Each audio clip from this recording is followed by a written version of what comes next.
राधा वल्लभ श्री हरिवंश।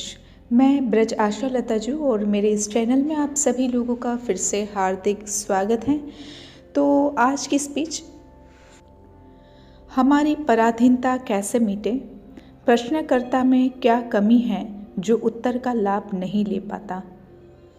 तो यहाँ पे आज की स्पीच है ये 8/12/2023 की। मेरा जो कैचिंग पॉइंट है वो यहाँ पे जो आगे का पार्ट है जहाँ से सांख्य योग शुरू होता है, तो वहाँ से तो मेरी बुद्धि काम नहीं कर रही है, तो इसलिए मैंने उस पार्ट को पूरा स्किप किया है। लेकिन जहाँ तक मैं समझ पाई हूँ, क्योंकि ये तो मेरी ही बुद्धि के अकॉर्डिंग ये मेरे कैचिंग पॉइंट्स हैं, तो वो है प्रभु के आश्रय की पहचान। तो श्री महाराज जी बोलते हैं कि श्रीजू की अपार कृपा से जिसका एक एक क्षण, एक एक श्वास श्री जी के चिंतन में जाता है, धन्याति धन्य उसका जीवन हो गया। प्रिया प्रियतम का आंतरिक चिंतन सतत चलना, यही हमारा लक्ष्य है, यही हमारी साधना है, यही साधना का फल। विश्वास कीजिए, यह आपके अंदर दृढ़ भाव आ गया तो सब प्राप्त हो जाएगा। हमारा लक्ष्य दूर नहीं है, क्योंकि वो किसी साधना की उपज नहीं है। कोई भी साधना करते हैं तो उससे साधनों का नाश, अंतःकरण की निर्मलता, बस भगवत स्वरूप प्रकाशित हो जाना या प्रेम प्राप्त हो जाना, ये कृपा से होता है। जब हम निरंतर चिंतन करते हैं तो ये देखकर हमारे प्रिया प्रियतम रीझ जाते हैं, इसका मेरे सिवाय कोई आश्रय नहीं है, इसका मेरे सिवा कोई बल नहीं है। इसलिए निरंतर भजन करते हुए भी दैन्य होकर आर्त भाव से प्रार्थना करते रहते हैं उपासक जन। कृपा करो लाडली जू, हमारे साधन में इतना बल नहीं। साधन का अहम नहीं होता, तब साधक साध्य की कृपा का विशिष्ट अधिकारी बन जाता है। आगे श्री महाराज जी कहते हैं कि अपने सब पर वो कृपा है, जो दुर्लभ दुर्लभ बातें हैं वो सब हमारे लिए सुलभ हो रही हैं। ये मानव देह, सत्संग, प्रियालाल के धाम आना, यहाँ टिकना, अखंडवास करना, प्रियालाल का नाम जप करना, गुण गायन करना, हमारे हृदय में कहीं ना कहीं उनसे अपनापन है, ये सब दुर्लभ बातें हैं। यहाँ सखियों के सिवा किसी का प्रवेश नहीं। ये सूर्य, चंद्र, अग्नि आदि तेज से प्रकाशित नहीं है।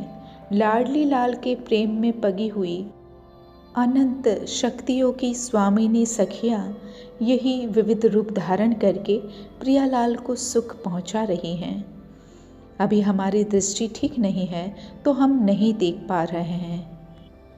आगे श्री महाराज जी कहते हैं कि हम अपने को बहादुर, स्वतंत्र समझते हैं, पर देख नहीं पा रहे हैं कि हम विषयों के, मन के गुलाम हैं, प्रकृति के अधीन हैं। ये मानव देह, ये सत्संग पराधीनता को मिटाने के लिए हैं। हरिराम व्यास जी कह रहे हैं, हे हरि कृपा करो, मेरी पराधीनता मेटो हरि किन, अपने शरण राखी लेहूँ, बलि जाऊँ विमुखन के द्वारे उजको जिन। बहुत ध्यान देने योग्य बात है। श्री महाराज जी बता रहे हैं, हे हरि अपनी शरण में ले लो, बलिहारी जाऊँ, ये विमुखन के द्वारे हमारा जाना बंद करवा दीजिए। श्री महाराज जी बोलते हैं कि बड़ी बुद्धि मारी गई है यदि हम प्रभु का आश्रय लेकर और किसी से चाह प्रकट हो जाए। धिक्कार है तुम्हारी शरणागति पर। ये ऐसा करना, महाराज जी हाथ फैला के दिखाते हैं, ये शरणागति में कलंक है। केवल भिक्षान्नम औषधम, इसके लिए तो आदेश किया गया है।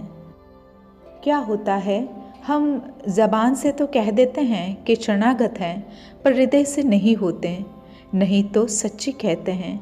जैसे माता को फिक्र है अपने बच्चे की कि कब क्या पहनाना है, कब कौन सा उसे भोजन देना है, कहाँ उसको घुमाना है, जैसे उसका मनोरंजन कैसे करवाना है, तो यहाँ पे श्री महाराज जी कहते हैं, तो वो इस प्रवचन में आगे भी और पिछले भी कई बार श्री महाराज जी बताते हैं कि ये जो संसारी माताएं हैं उनमें वात्सल्य का एक खाली कण होता है, और फिर भी जो है वो इतना ममता होती है इनमें। तो हमारी प्यारी जू तो जो है वो वात्सल्य समुद्र हैं, तो हमको कैसे इनकी कृपा पे जो है वो विश्वास नहीं है।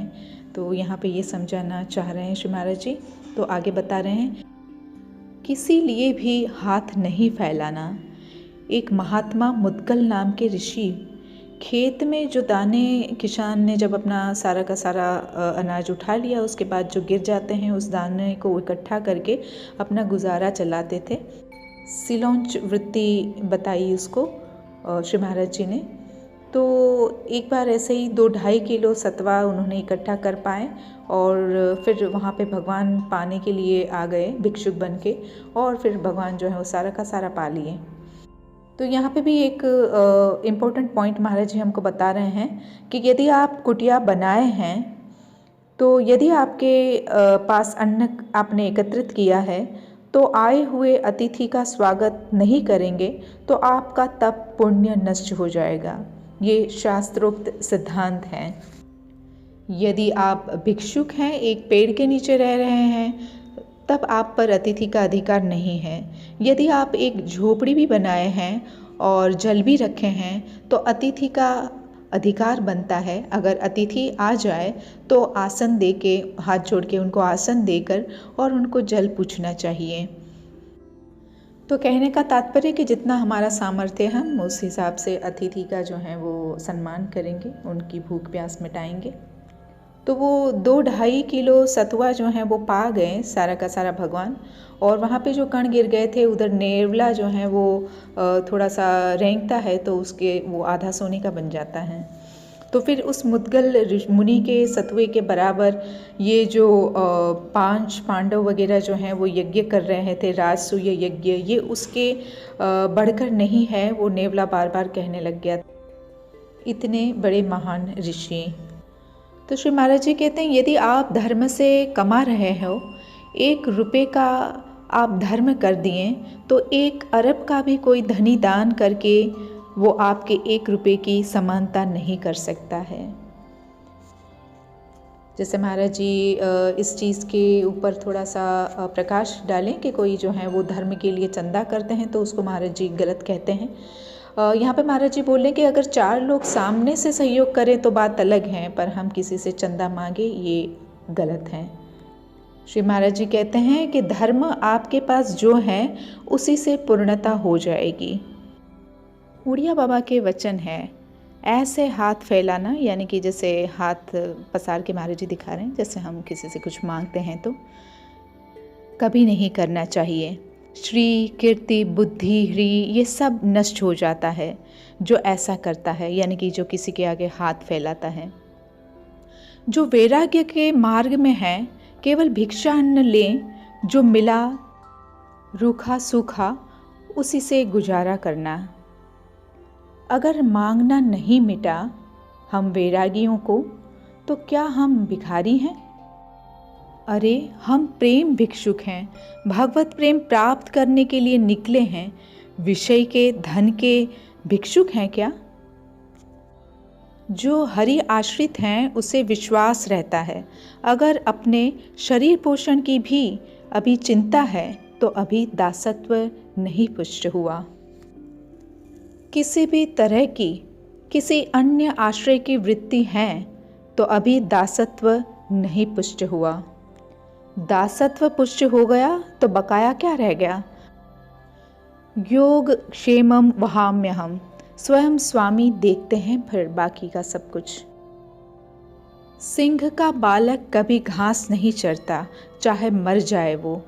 ऐसे ही हरि का दास कभी हाथ नहीं पसार सकता, चाहे मर जाए, पक्का। आगे श्री महाराज जी बहुत ही प्रसन्नतापूर्वक बताते हैं कि प्रति पल संभाल करते हैं। कई बार देखा यहाँ, यानी कि बॉडी में, हार्ट में या पेट में कोई भी चीज़ जो है वो प्रकट हो, उसके पहले ही उसकी व्यवस्था भगवान कर देते हैं। पक्का हज़ारों बार देखा, ऐसा श्री महाराज जी बोलते हैं। इसका एक बहुत ही बढ़िया एक एग्जाम्पल देते हैं। पूज्य भाई जी के पास महात्मा गांधी जी की ओर से एक पत्र आता है कि जिसमें बताया जाता है कि उनके पुत्र और कुछ परिकर जो हैं वो गोरखपुर स्टेशन में आ रहे हैं, करीबन 20-25 लोग, और उनको उनके प्रसाद की व्यवस्था करनी है।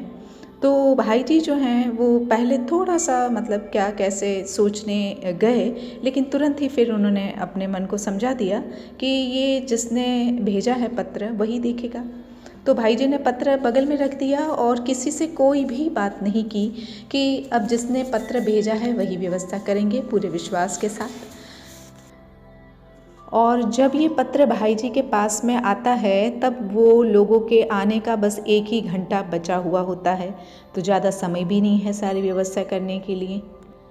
तो भाई जी क्या देखते हैं, थोड़ी देर में एक इक्का जैसे कि तांगा आता है और रुकता है, और कुछ उसमें से सेवक लोग जो हैं वो भेंट सामग्री लेके ढका हुआ अमन्या प्रसाद जो हैं वो लेके आते हैं और बोलते हैं कि कोई अमुक की जगह पे वहाँ पे उत्सव था और ये अमन्या जो हैं वो आपके राधा माधव के लिए भेजा है, आप उनको पवाइए, फिर वहाँ पे उत्सव में आगे जो है वो होगा। तो भाई जी जो हैं वो सीधा कहते हैं कि जाओ इसको पहले वहीं पे स्टेशन पे ले जाओ। फिर भाई जी भी वहाँ पे उनके साथ में पहुँचते हैं और सब लोग आराम से बैठकर प्रभु का प्रसाद पाते हैं। तो ये विश्वास का परिणाम बता रहे हैं श्री महाराज जी। कर्तुम अकर्तुम अन्यथा कर्तुम, भरोसा दृढ़ है प्रभु का तो कभी प्रभु भरोसा किसी का नहीं तोड़ते, विश्वास कर लो। नरसिंह मेहता जो हैं उनके पास इतना बड़ा पर्चा आया भात भरने का, तो रख दिया गोविंद के आगे, तो फिर आगे क्या हुआ हम सब जानते हैं, आश्चर्यमयी भात भरा गया। अच्छा, तो मैं भी वहीं पे जूनागढ़ से हूँ, तो वहाँ पे ऐसा कहा जाता है कि सोने की बारिश हुई थी तो मतलब 1 प्रहर तक सोने की बारिश हुई, ऐसा सुनने में आता है। तो श्री महाराज जी कहते हैं कि हरि का दास प्राण निकल जाए ऐसे नहीं करता किसी से, यानी कि मांगता नहीं है कभी भी कुछ। अगर ऐसे हैं तो दासत्व की कमी है, शरणागति में कमी है, अभी ठसक आई नहीं अपने आराध्य देव की। श्री हरिराम व्यास जी कहते हैं कि प्रभु मैं आपसे और कुछ नहीं मांग रहा हूँ, मेरी पराधीनता मेट दो। ये इंद्रियों की गुलामी, मन की गुलामी, ये भोगों की गुलामी, औरों का भरोसा, आशा मिटा दीजिए इन सबको। बस हमें तो केवल आशा आपसे है, हे राधा वल्लभ लाल। ये संसार चाहे अभी प्रसन्न हो, चाहे अभी सब नाराज़ हो जाएं, मुझे इससे कोई फ़र्क नहीं। ये हैं दास का स्वरूप।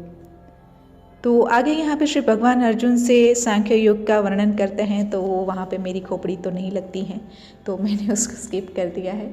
अगर आप लोगों की लगे तो आप उसको आगे सुन सकते हैं। वैसे ये स्पीच मेरी यहाँ तक की जो है वो 47 मिनट्स तक से पहले की है, उसके बाद की नहीं है, तो आप वहाँ पर जाके देख सकते हैं।